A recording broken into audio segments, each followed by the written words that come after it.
Hello and welcome back to iBluairJgR Gaming for Comedy. We are diving right into another 1 versus 1 duel from the perspective of the Kensei. Our opponent for today is a Berserker by the name of Satellite Radio, so that's very serious.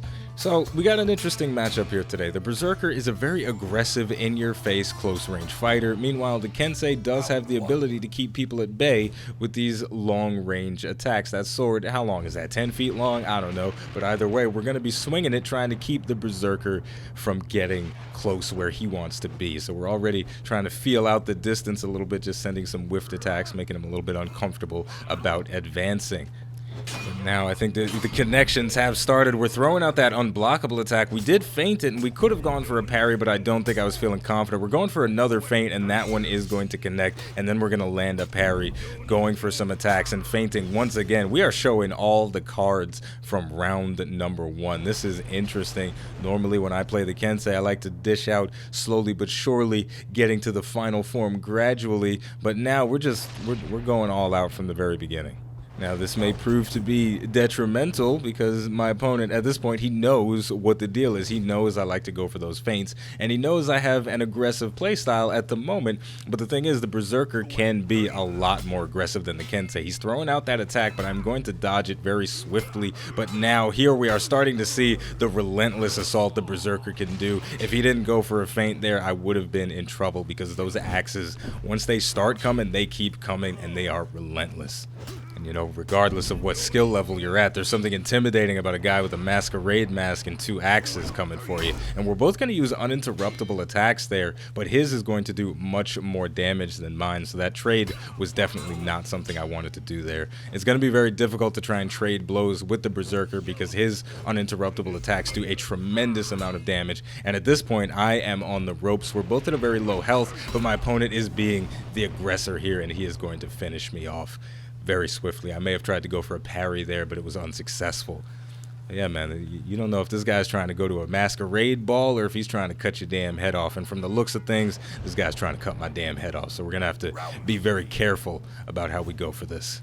All right, round 3 out of 5. We know at this point that my opponent is a very solid player. He also likes to take an aggressive stance, so we're going to have to be careful about the way we approach this. Look at that, landing a deflect right there. The Berserker's deflect automatically guard breaks you, so that's going to be something we have to watch out for. We're going to have to watch out for his parries, his blocks, and his deflects. And we're going to have to watch out for his aggression. So this is a very intimidating fight. He's using those uninterruptible attacks again. He's going to guard break me. Now he's throwing out the zone attacks, but it looks like he gassed himself out there, so now it is my turn to go on the offensive, but he is blocking my attacks and he's teching my guard breaks as well, so he's going to regain his stamina and not take too much punishment.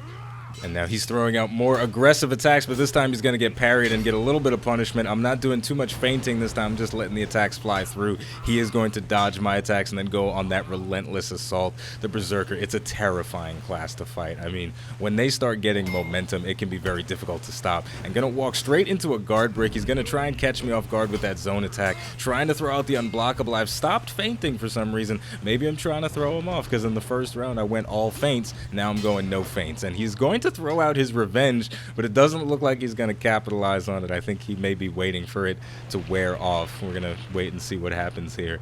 There's always something interesting in For Honor in the 1 versus 1 area. You never know exactly how your opponent is going to play. It looks like he wants me to take the kill because he activated his revenge to parry that attack, so that's very courteous of him to do that. But you know, he didn't have to. I was fully prepared for him to start attacking me relentlessly, and I was going to parry his ass and put him in the ground. No, but seriously though, it's always interesting to see the different type of players that you run into in For Honor. You know, how different people like to play. As you guys already know, I have no shame. I will throw your ass in a hole if I have the opportunity to, but you know, I don't pop revenge in duels. That's my one little bit of honor. I don't like to use revenge in a duel.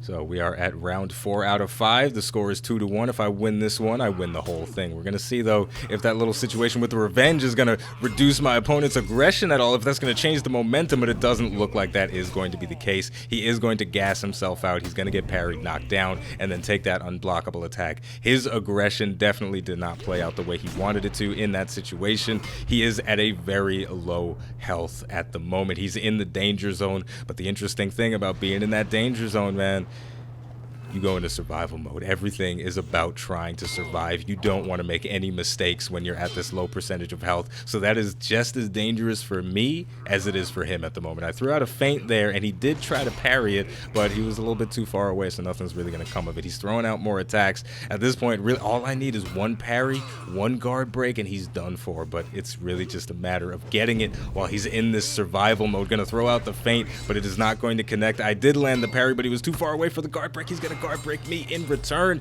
and he has gassed himself out with his zone attack once again. That thing is very powerful, but it does use a lot of stamina, and now I'm out of stamina. We're just gassing each other out, and he's landed the guard break. He's knocked me down. Wait a minute. Don't do it. Don't do it. He's going to do it. He's going to finish me off. So the score is now 2-2, and at this point, we both got something to prove. So, folks, you already know what time it is. Cue the epic music. The final round is about to begin. Let's get into it. We both know what the deal is. You know, even though this isn't ranked, this isn't some high-level tournament, but still, we've got pride. We're men. All right, I'm sure this game appeals to a male demographic, so I'm sure I'm safe in assuming this is a guy and he wants to win for the pride of himself. So we're going to land some nice attacks there, get a little bit of damage out. Nothing too much is going to come out of those parries and guard breaks, but, you know, every little bit counts in a duel situation. We're going to go for the feint into the side uninterruptible attack, and that is going to be a favorable trade. Going to land another parry guard break, going to do a light attack into the top heavy. Going to let it fly, but unfortunately my opponent is going to dodge it, and now I've put him in the danger zone once again, but like I said before, just as bad for me as it is for him.